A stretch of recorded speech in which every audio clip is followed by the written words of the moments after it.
Every day, your heart beats about 100,000 times, sending 2,000 gallons of blood surging through your body.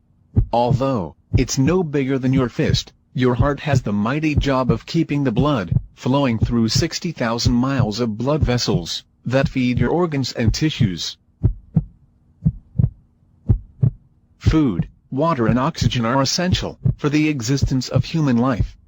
Blood transports all these substances through various channels called blood vessels.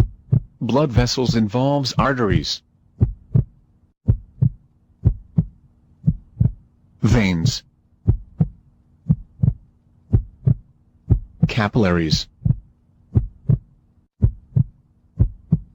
To keep the blood flowing throughout our body, we have a pumping system, and the heart is the pump,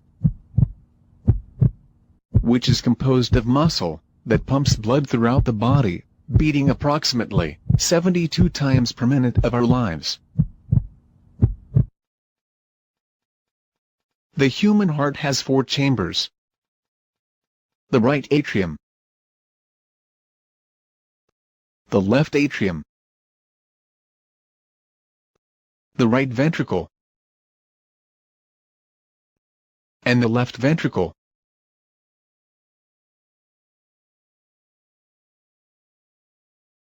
There are 4 valves in the heart. These valves are tricuspid valve, mitral valve, aortic valve, pulmonic valve. These valves are one-way valves. Now, you have seen the structure of the heart. Let us find out how it works. The blood becomes oxygen-rich by absorbing oxygen in the lungs. The function of the heart starts when oxygenated blood is carried from the lungs to the left atrium of the heart by means of the pulmonary veins. The left atrium relaxes, this blood is pumped into the heart. When the left atrium contracts, the left ventricle relaxes simultaneously. The left atrium pushes the blood into the left ventricle through the one-way valve. When the left ventricle contracts, the blood is pumped into the aorta, which carries oxygenated blood to the different parts of the body, except the lungs.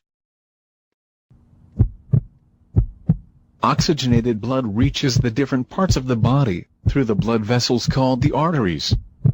The arteries gets branched into capillaries, which then reaches to the different organs of the body. The blood then becomes deoxygenated, and the blood capillaries gets mixed and form thicker blood vessels called the veins. The veins carry deoxygenated blood to the heart. The blood vessels that carry deoxygenated blood to heart are known as the vena cava. The deoxygenated blood from different parts of body enters the upper right chamber of the heart, which is called the right atrium. The right atrium gets contracted, allowing the blood to flow into the right ventricle, which contracts with the expansion of the right atrium through the one-way valve. The right ventricle then contracts, pushing the blood into the pulmonary artery. The pulmonary artery carries the deoxygenated blood to the lungs for oxygenation. The lungs oxygenate the blood by exchanging of gases and flows back into the heart through the pulmonary vein.